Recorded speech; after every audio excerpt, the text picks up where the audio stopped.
오늘 우리가 읽은 본문을 보면 요셉은 굉장히 이성적이고 합리적이고 아주 인격적인 사람입니다.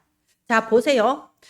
이스라엘에는 결혼보다 약혼이 중요해요. 일단 약혼을 하면 그거는 이제 부부예요. 그리고 시간이 지나면 약혼식은 아주 크게 하고 결혼식은 가족들끼리 간소하게 한 다음에 동거함으로써 이 결혼이 시작되거든요. 근데 지금 무슨 일이 벌어졌습니까? 이 조상 대대로 잘 아는 이 집안끼리 결혼을 해서 요셉과 이 마리아가 약혼을 이제 딱 그 정혼을 한 거예요. 그런데 아직 동거하지 않았는데 잉태되었다는 소문이 돈 거예요. 거의 이거는 뭐 확실하잖아요. 이거는 부정한 씨앗이야. 그러잖아요. 분명히 그때 다 이제 딱 말 안 해도 아는 거예요. 아, 이거는 뭔 일을 당했구나. 아, 이거는 그렇구나. 요셉은 의로운 사람이고, 이게 의롭다고 돼 있잖아요. 인격적인 거예요. 의로운 사람이고 또 이성적이고 합리적인 사람이기 때문에 문제 크게 일으키지 말자. 조용히 덮고 넘어가자. 이래가지고 조용히 그냥 약혼한 것만 취소하려고 했어요. 이 누구나 이렇게 생각을 할 거예요. 그런데 무슨 일이 벌어졌습니까? 20절에 보면요. 주의 사자가 현몽을 한 거예요. 말하자면 하나님께서 말씀을 주신 거예요. 있을 수 없는 기적을 말씀하셨어요. 처녀가 잉태하여 아들을 낳을 것인데 그냥 아들이 아니고 바로 그리스도, 우리를 위하여 보내주신 임마누엘의 하나님이다. 이런 믿을 수 없는 말씀을 주신 거예요. 여러분, 믿음이라는 건 그런 거예요. 우리가 평소에 생각하는 건 이성적으로, 합리적으로, 과학적으로 생각해야 됩니다. 사람이 말이 안 통하면요, 상대하기가 싫잖아요. 예, 합리적이래야 돼요. 그런데 믿음은 초합리예요. 초논리예요. 초과학이에요. 하나님의 말씀이 떨어지면 아멘 합니다. 그걸 보고 영적으로 눈치가 빠르다고 하는 거예요. 여러분, 우리가 다른 눈치는 없어도 영적으로 눈치가 빨라야 됩니다. 하나님이 하시고자 하시는 것을 빨리 알아채야 돼요. 내 생각이 강하면요, 이 눈치가 느려져요. 하나님 하시는 걸 빨리 눈치를 못 챕니다. 지금 여러분 눈치채세요. 지금은 무슨 시간표냐? 전환점의 시간표입니다. 예, 다음 화면 해주세요. 여러분, 지금 국가적으로도 세계적으로도 시대적으로도 전환점입니다. 우리 은혜나무 교회도 전환점입니다. 더 중요한 거, 저와 여러분의 개인 인생도 지금 전환점의 시간표를 맞았습니다. 영적인 눈치를 빨리 채시기를 바랍니다. 제가 이번에 보통은 마닐라 수도에서 집회를 하는데 라구나라는 곳에 가서 집회를 했어요. 그런데 그 키로수는 얼마 안 떨어졌는데 워낙 마닐라의 그 교통체증은 유명하잖아요. 내 살아생전 그렇게 엄청난 교통체증은 처음 봤는데요. 그러니까 50km밖에 안 떨어져 있다는데 3시간을 갔습니다. 또 제가 멀미도 하잖아요. 얼마나 힘들었는지 몰라요. 새벽 6시에 출발했습니다. 아니, 그 전날 거기서 잤으면 좋은데 아침에 9시 반에 메시지를 하는데 그날 새벽에 6시에 출발을 해야 되는 거예요. 그래서 덜컹덜컹 하면서 가니까 교회가 물에 잠겼어.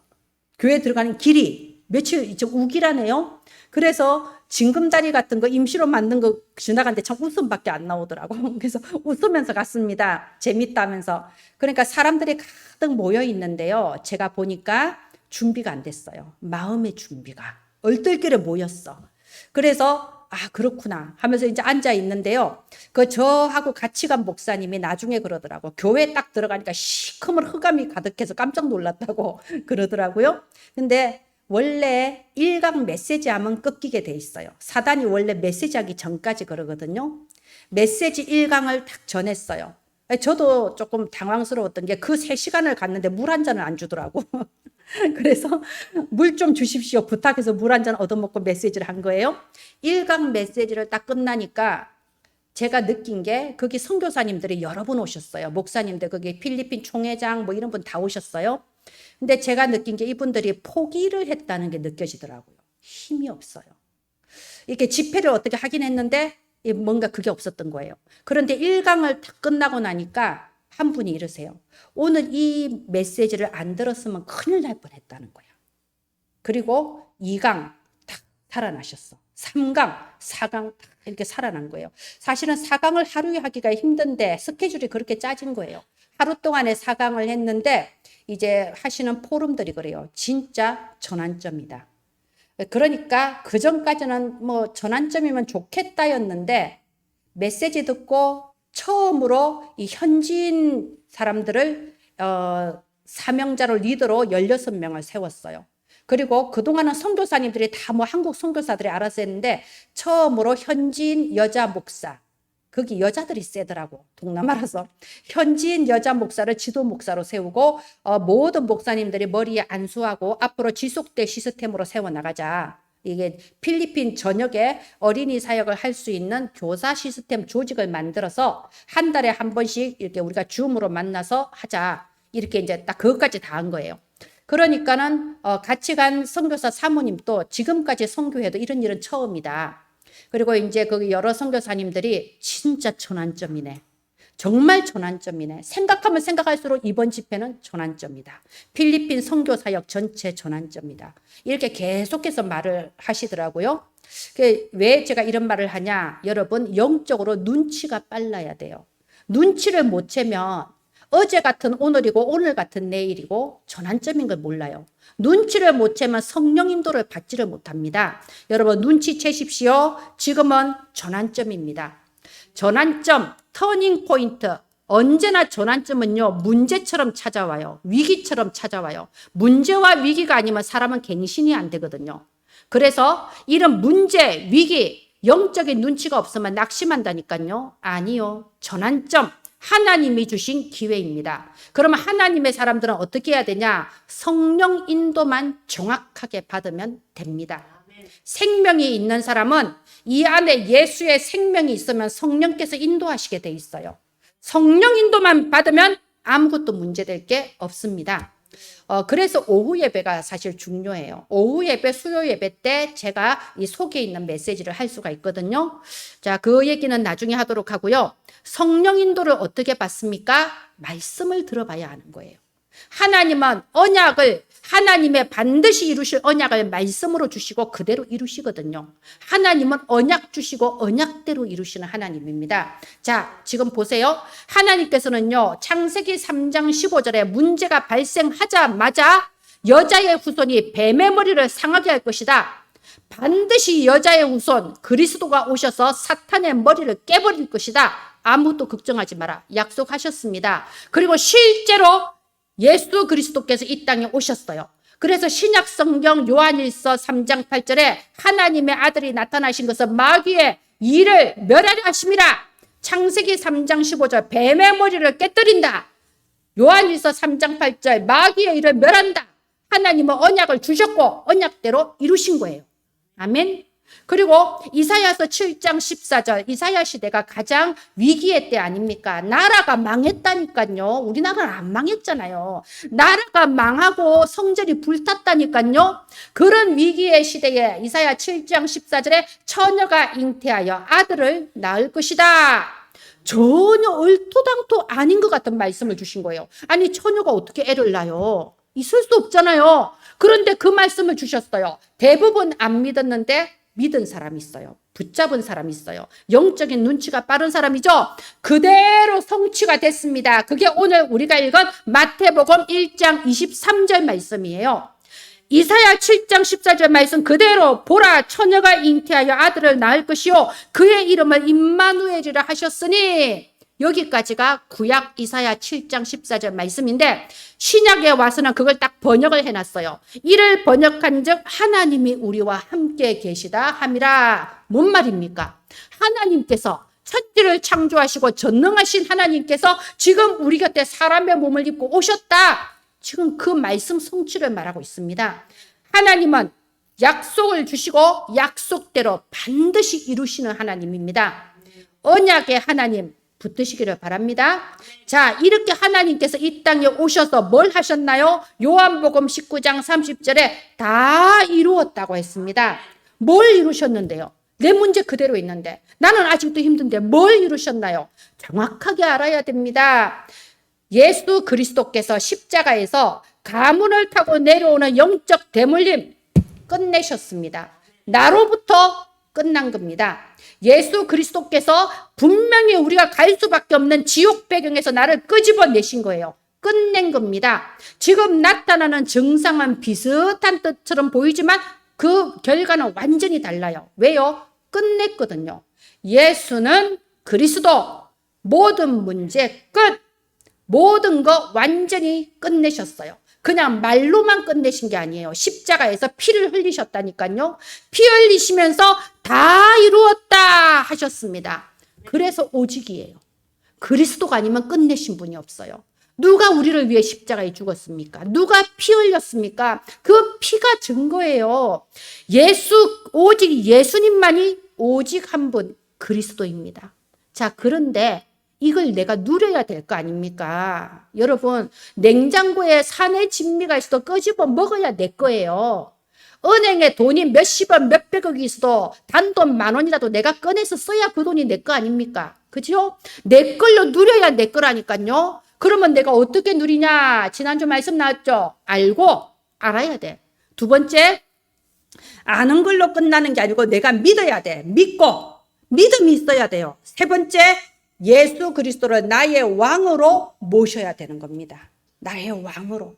여러분, 제가 여러분 보시기에 어떤지 몰라도 제가 굉장히 여성적인 사람이고요. 굉장히 막 떨리고요.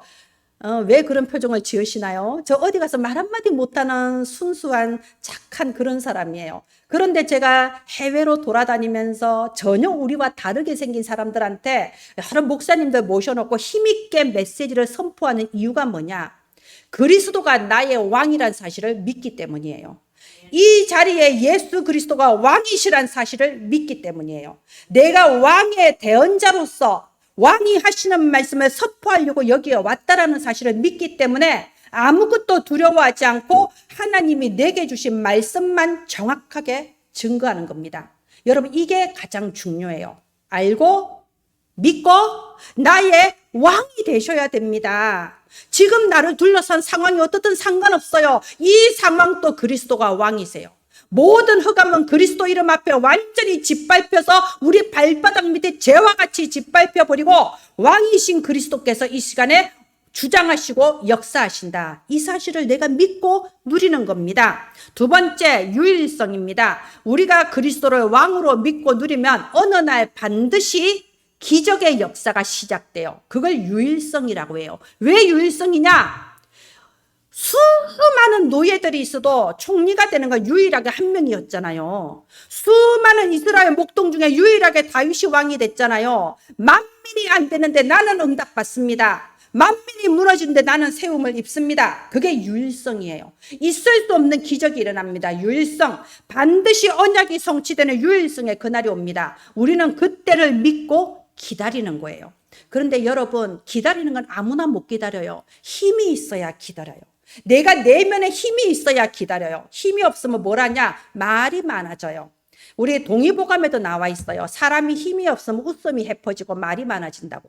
그런데 힘이 있으면요, 말할 필요가 없습니다. 고린도전서 4장 20절에 하나님의 나라는 말에 있지 않고 능력에 있음이라. 힘 있는 사람은 기다릴 수 있습니다. 하나님의 시간표가 오면요, 재창조의 역사가 일어나요. 절대 안 될 것 같은 사람도 바뀝니다. 절대 안 될 것 같은 현장도 바뀝니다. 도저히 있을 수 없는 일을 하나님은 이루십니다. 그래서 재창조라고 하는 겁니다. 우리는 그 재창조의 시간표에 빨리 눈치를 채야 돼요. 그리고 도전해야 됩니다. 이사야서 43장 18절에 너는 이전 일을 기억하지 말고 옛적 일을 생각하지 말라고 했어요. 내가 새 일을 행할 것이니 사막의 강을 광야의 길을 내겠다고 했습니다. 무슨 말입니까? 원래 이래, 저 사람은 안 돼, 변할 사람이 아니야, 아무짝에 쓸데없는 소리예요. 그런 말에 속지 마세요. 사탄이 제일 좋아하는 소리예요. 하나님은 재창조, 새 일을 이루십니다. 그래서 전환점이라고 하는 거예요. 하나님은 터닝 포인트를 주시는 거예요. 그렇다면 우리가 그 터닝 포인트에 당황하거나 뭐 엉뚱한 소리 하고 있을 필요 없어요. 도전하면 됩니다. 하나님 주신 힘을 가지고 도전해야 됩니다. 그러기 위해 가장 필요한 게 뭐냐? 내가 내면에 힘이 있어야 돼요.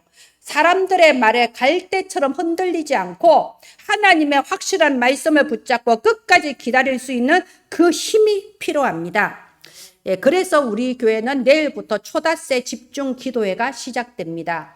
영적인 눈치를 채시고 집중하시기를 바랍니다. 예, 다음 화면 해주세요. 오늘 제목이 임마누엘입니다. 하나님이 우리와 함께 하신다. 여러분, 불신자와 나 사이에 결정적인 차이점은 하나밖에 없어요. 나는 하나님이 함께 하시는 사람입니다. 여러분은 성령께서 함께 하시는 사람입니다. 그게 납니다. 확실하게 내 정체성 확정하시기를 바랍니다. 하나님께서 이 예수 그리스도를 이 땅에 보내셔서 이 구원의 역사를 이루시는 거는요, 그 목적이 뭐냐? 임마누엘 축복을 누리라고 그걸 하신 거예요. 자, 왜요? 창세기 3장에서 하나님과 인간 사이가 분리가 돼버렸거든요. 하나님과 인간 사이가 분리가 되면서 전부 다 병들어 버리고 썩어버린 거예요. 인간의 마음과 생각은 어두워졌어요. 하나님을 아는 영적 지식이 사라졌어요. 육신은 늙어서 병들어 죽게 됐어요. 우주 만물이 타락을 했어요. 우주 만물이 타락해서 그전에는 농사를 짓지 않아도 과일과 열매가 맺혔는데 이제는 힘들어서 농사를 지어도 은근키와 가시덤불밖에 안 나. 이런 모든 우주 만물이 타락을 해버렸어요. 그 원인은 하나님과 분리된 거. 그래서 하나님을 만나야 되는 거예요. 인간이 하나님을 만나야 모든 영과 혼과 육이 다 회복되기 시작하는 겁니다. 하나님을 만나야 여러분이 바라는 가정의 행복과 경제의 축복과 육신의 건강도 하나님을 만나야 회복이 돼요. 그래서 하나님 만나는 걸 네 글자로 뭐라고요? 임마누엘. 이 임마누엘을 이루려고 그리스도가 이 땅에 오신 겁니다. 하나님은 임마누엘을 그리스도를 통해서 이루시는 거예요. 그래서 우리가 마태복음 1장 1절부터 17절 보면요, 수많은 사람의 이름들이 나옵니다. 이 수많은 사람들이 그 일생을 70년이라고만 잡아도 그 70년 동안 얼마나 많은 사건이 있었겠어요. 좋은 일만 있겠습니까? 힘든 일, 어려운 일, 충격되는 일, 또 좋은 일. 수많은 사람들이 수 없는 일을 겪었지만 결국 결론, 목적은 뭔가요? 그리스도가 이 땅에 오신 거예요. 그리스도가 이 땅에 오셔서 하나님을 만나는 임마누엘을 이루신 겁니다. 고린도전서 15장 3절 5절 보면요, 그분은 성경에 약속하신 대로 이 땅에 오셨고 약속하신 대로 살다가 약속하신 대로 십자가에 죽으시고 약속하신 대로 부활하셨습니다. 이유가 뭔가요? 우리에게 임마누엘을 누리라고. 대체 누가 이 일을 이루셨습니까? 그래서 오직이에요. 오직 그리스도. 그리스도 외에는 우리가 하나님과 함께하는 임마누엘 누릴 길이 아예 없는 겁니다. 자, 제가 아까 요셉에 대해서 말했습니다. 요셉은 이성적이고 합리적이고 의로운 사람이었어요. 그러나 하나님의 말씀이 선포되었을 때 완전히 달라졌습니다. 전환점을 맞이한 겁니다. 여러분, 믿음이라는 것은요, 알고는 이성이에요. 일단 듣고 알아야 돼. 이성적인 생각을 해야 돼. 그 다음 믿고, 믿음은요, 초과학이에요. 내 생각 내려놓고 하나님의 말씀을 언약으로 붙잡는 겁니다. 그 다음에 나의 왕으로 모셔요. 그게 누림이에요. 그래서 알고, 믿고, 누림의 단계를 가져야 되는 겁니다. 자, 우리가 여기는 안 나와 있지만요, 누가복음 1장에 보면은 이 마리아가 이 수태고지를 받는 장면이 나와요. 수태고지가 무슨 말이냐? 천사가 마리아를 찾아와서 네가 이제 하나님을 잉태하였다라고 알려주는 게 수태고지입니다. 거기 보면요, 이 가브리엘 천사가 마리아에게 와서 쫙 말을 해요. 네가 이제 아들을 낳을 것이고 모든 백성을 구원할 구원자이시고 쫙 말을 합니다. 마리아가 정상적인 반응을 해요. 나는 남자를 알지 못하는데 어떻게 이런 일이 나한테 일어날 수가 있겠습니까? 너무 정상적인 반응이잖아요. 그럴 때 누가복음 1장 37절에 이렇게 말합니다. 천사가 하나님의 모든 말씀은 능하지 못하심이 없느니라. 언약의 하나님은 언약대로 반드시 이루신다. 이렇게 말을 한 거예요. 그때 마리아가 바로 고백합니다. 나는 주의 여종이오니 말씀대로 내게 이루어지이다. 하나님의 말씀대로 내게 이루실 줄을 믿습니다. 바로 믿음을 고백한 거예요. 자, 오직은 누림이라고 했습니다. 무슨 말이냐? 여러분, 누림이란 말은 믿음이란 말이에요. 내가 알고 믿고 나의 왕으로서 모시는 겁니다. 이것이 우리가 붙잡아야 될 누림이에요. 시간마다 누림입니다. 모든 장소에서 누림입니다. 제가 잠깐 그 필리핀에서 있었던 일을 말했잖아요. 모든 시간마다, 모든 장소에서, 어떤 분위기에서도, 어떤 상황에서도 우리는 믿고 나의 왕으로 모시고 누리면 됩니다. 그러면 흑암은 무너지게 되어 있고 언약은 성취되게 되어 있습니다. 그래서 23절 마지막에 25절 마지막에 보면요. 나음의 이름을 예수라 하니라. 언약대로 이루어지는 겁니다. 다음 화면 해주세요. 우리가 부모들도 보면요. 불안 지수가 높은 부모가 있어요. 지금 이 21세기의 가장 큰 정신 문제가 불안장애라고 했잖아요. 다 불안해해요. 불안해서 우울증도 나오고 다 나오는 거예요. 그런데 부모들도 불안 지수가 높은 부모는요. 잔소리를 많이 해요. 왜? 내가 터치해 주지 않으면요. 애들이 망쳐질 것 같거든요. 그러니까 기다리지를 못하는 거예요. 좀 더 정확하게 말하면 불안 지수가 높은 부모는요. 내면에 힘이 없는 부모인 거예요. 기다릴 수 없어요. 불안한 거예요. 그러니까 그게 나오는 게 율법으로 나오고 걱정으로 나오고 욕설로 나오고 심하면 엄청난 통제로 나오는 겁니다. 자, 기다릴 수 있는 사람은 힘이 있는 사람이에요. 여러분 45년을 기다린 남자가 있잖아요. 누굽니까? 갈렙이에요. 갈렙은 무려 45년간 언약이 성취될 줄 믿고 기다렸습니다. 85세의 노인이 이르러 노인이 됐을 때 이 산지를 내게 주소서. 45년 전에 약속하셨습니다. 그대로 이 산지 내게 주소서. 아니 그 산지는 거인들이 사는 산지라 가면 죽어요. 그런데 약속하셨거든요. 안 죽어요. 이길 거예요. 준다고 약속하셨어요. 그래서 자신 있게 나갔지 않습니까? 여러분 왜 그럴 수 있었을까요? 확실하니까. 약속이니까. 하나님이 이루실 거니까. 이 시간에도 하나님께서 여러분에게 약속을 주십니다. 하나님은 여러분을 선택하셨어요. 하나님은 여러분을 택하시고 임마누엘의 축복을 주시는 겁니다. 마가복음 3장 13절 15절 보면요. 원하는 자들을 부르시니 나와왔다. 하나님이 여러분을 원했어요. 아니 나는 믿음 없는데요. 그런데 하나님이 여러분을 사랑하신 거예요. 그리고 여러분을 원하셨어요. 그리고 여러분을 택하셨어요. 무엇을 위해서? 자기와 함께 있게 하려 하심이라. 임마누엘을 축복을 주려고 여러분을 부르신 거예요. 그렇다면 여러분 어디에 있든지 두려워하지 마세요. 아무것도 두렵지 않습니다. 여러분 마음에 진실로 내가 어느 곳에 가더라도 하나님이 나와 함께 하시면 나는 두렵지 않습니다. 아멘. 이 확신을 가지기를 바랍니다. 지금 어떤 일이 벌어져도 임마누엘 이 언약을 붙잡고 기다리세요. 반드시 하나님의 시간표는 오게 되어 있습니다. 유일성은 뭐라고 했나요? 다른 사람은 받지 못하는 거예요. 동시에 다른 사람이 보고 아는 거예요. 다른 사람이 보고 저 사람은 지금 응답 속으로 들어왔구나 보고 알 정도의 증거를 여러분한테 주시는 겁니다. 그런데 이것을 기다리기 위해서 중요한 게 오직 유일성 재창조 이 사실을 알고 누림과 기다림과 도전한다는 거예요. 자, 여러분 왕자 교육 아시죠? 이 옛날에 왕들이 후궁을 통해서도 낳고 중전을 통해서도 낳고 왕자를 많이 낳잖아요. 근데 그 중에 왕 되는 건 한 명이에요. 그럼 나머지는 다 이름을 대군이라고 붙여서 이렇게 외지로 내보내요. 다른 외갓집에 가서 크게 만들어요. 오직 한 명만 세자 또는 동궁 이렇게 이름을 붙이고 왕자 교육을 시작하는 겁니다. 아침과 낮과 밤에 스승들을 모셔놓고 밤낮으로 공부하고요. 제사 지내고요. 특별한 교육을 받기 시작해요. 왜?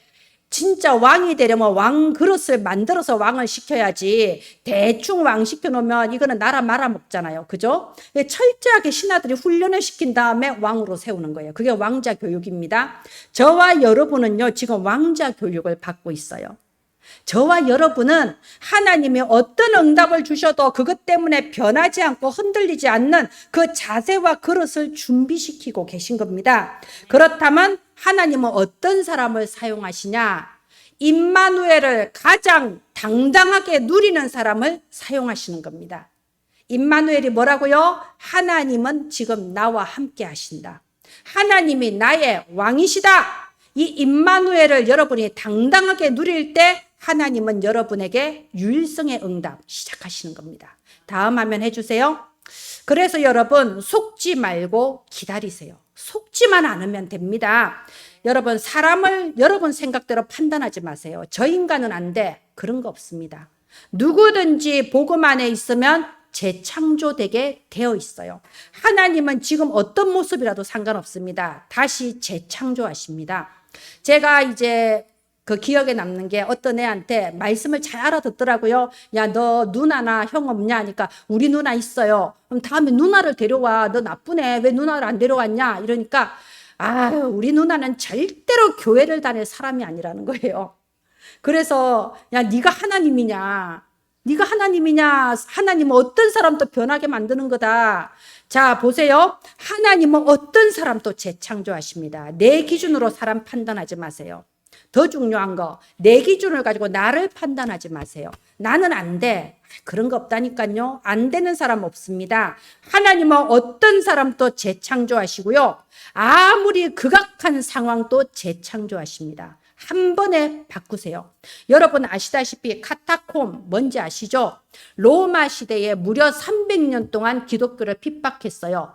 기독교 예수님 믿는다고 저 사자굴에 집어넣고 예수님 믿는다고 십자가에 달아서 화형시키고 그렇게 예수님 믿는다는 이유로 재산을 몰수하고 다 죽이던 시대가 30년이 아니라니까 300년을 했습니다. 300년. 그러니까 이 기독교인들이 그 로마의 지하 무덤 속으로 파고 들어간 거예요. 우리나라 무덤하고 달라요. 밑에가 이 무덤이 동굴처럼 돼 있어서 거미줄처럼 다 이게 다 연결돼 있거든요.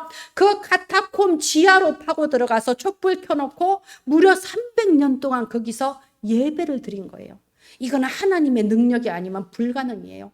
지금처럼 예수 믿으세요. 하나님은 당신을 사랑합니다. 이래도 교회를 안 오는데 아니 교회 가면 죽는다니까. 그런데도 귀족도 오고 돈 많은 사람도 오고 가난한 사람도 오고 여자도 오고 남자도 오고 사람들이 생명 걸고 그 카타콤 지하 무덤 속으로 들어간 거예요. 그게 300년 세월입니다. 드러나면은 죽는 거예요. 그런데 이 상황이 바뀌지 않을 줄 알았죠. 믿다가도 변절합니다. 왜? 이제 시집장가 가야 되는데 시집장가도 못 가게 생겼네? 부모한테 물려받은 재산 다 없어지네? 믿다가도 변절을 해요.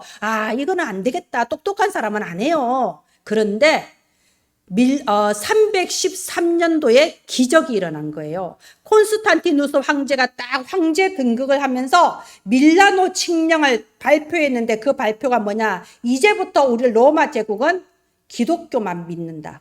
로마 국교화를 발표한 거예요.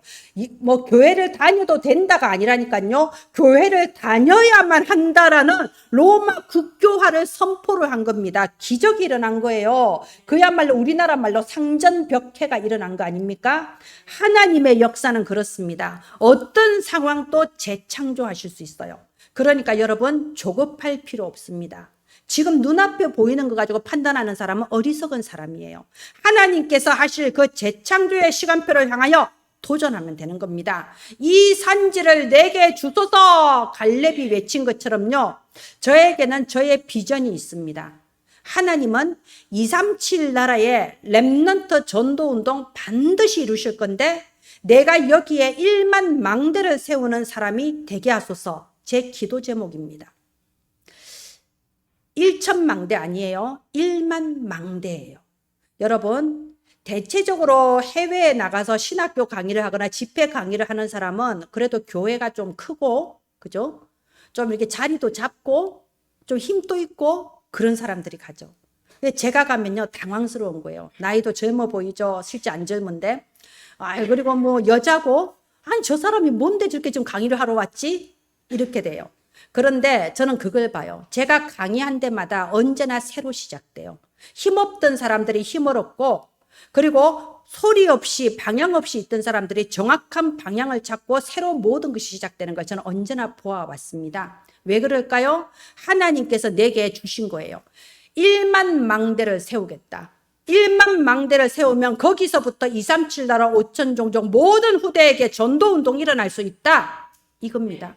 하나님은 내게 비전을 주셨고 하나님은 나에게 도전하게 하셨고 하나님은 가는 곳마다 재창조의 역사를 일으키고 계십니다. 복음 가진 자는 반드시 오직 유일성 재창조 그 시간표 속에 있어요. 바로 여러분이 오직 유일성 재창조 속에 있어요. 그러면 여러분은 먼저 오직을 믿음으로 누리는 거예요. 유일성을 기다리는 겁니다. 재창조를 향하여 도전할 수 있는 힘을 지금부터 가지는 거예요. 하나님이 시간표 주셨는데 내가 믿음도 없고 힘도 없고 그러면 어떡합니까? 예, 다음 화면 해주세요. 사도행전 5장 41절에 보면요. 사도들은 그 이름을 위하여 능력받는 일에 합당한 자로 여기심을 기뻐하니라. 이 뭔 말입니까? 이 사도들이 예수 믿는다는 이유로 잡혀가서 매를 맞고 나오면서 내가 예수 이름 때문에 핍박받으니까 오히려 감사하다. 내가 이런 자격이 있구나 하면서 기뻐했다고 돼 있습니다. 말하자면 보는 눈이 다른 거예요. 여러분 문제라고 생각합니까? 위기라고 생각합니까? 절망이라고 생각합니까? 아니에요. 하나님이 여러분을 택하신 거예요. 이렇게 위기당하고 문제당해도 능히 일어설 수 있는 사람으로 여러분을 선택하셨어요. 그리고 임마누엘의 그 축복, 하나님이 나와 함께 하신다. 이 최고의 복과 최고의 능력을 여러분한테 주신 겁니다. 마태복음 28장 18절로 20절 여러분 다 암송하시죠? 여러분한테 뭐라고 약속하셨나요? 내가 세상 끝날까지 너희와 함께 있을 것이다. 이렇게 약속하시면서 만민을 제자로 삼으라 하신 거예요. 마가복음 16장 15절 20절 여러분 그것도 암송하시죠? 마지막에 뭐라고 돼 있습니까? 제자들이 나가서 복음 전할 때 보좌에 앉으신 그리스도께서 직접 역사하셔서 제자들이 한 그 말을 직접 증거를 주셨다고 돼 있습니다. 말하자면 우리는 그냥 하는 말인데 하나님은 그 말을 그 현장에 성취를 시킨다고요. 그건 전도해 본 사람 누구나 그 증거를 가지고 있을 거예요. 그러면서 너희는 온 천하에 다니면 만민에게 복음을 전파하라 했습니다. 오늘 여러분 다른 거 다 잊어버려도 하나님이 나와 함께 하신다. 내가 누구냐? 나는 하나님이 함께 하시는 임마누엘의 주역이다. 이거 딱 붙잡고 가세요. 어느 곳에서든 당당하게 가세요. 힘을 갖고 가세요. 하나님은 재창조의 역사를 이루시는 전환점에 저와 여러분을 부르셨습니다. 모든 것을 믿고 하나님께 맡기시기를 바랍니다. 기도합니다. 하나님 은혜를 감사합니다. 세상에서 가장 연약하고 세상에서는 힘없어 보이지만 하나님이 택하시고 사랑하신 보배롭고 존귀한 사람들을 오늘 불러주셨습니다. 하나님께서 땅 끝까지 너와 함께하겠다. 임마누엘의 언약을 선포하셨습니다. 우리 은혜나무 가족들 어느 곳에 가든지 당당하게 하시고 하나님이 주시는 영적인 힘이 충만하게 하시며 가는 곳마다 모든 상황과 현장을 변화시키시는 재창조의 역사가 일어나게 하여 주시옵소서. 살아계신 주 예수님 이름으로 기도합니다. 아멘. 감사합니다. 우리 함께 찬송가 546장 찬양하겠습니다.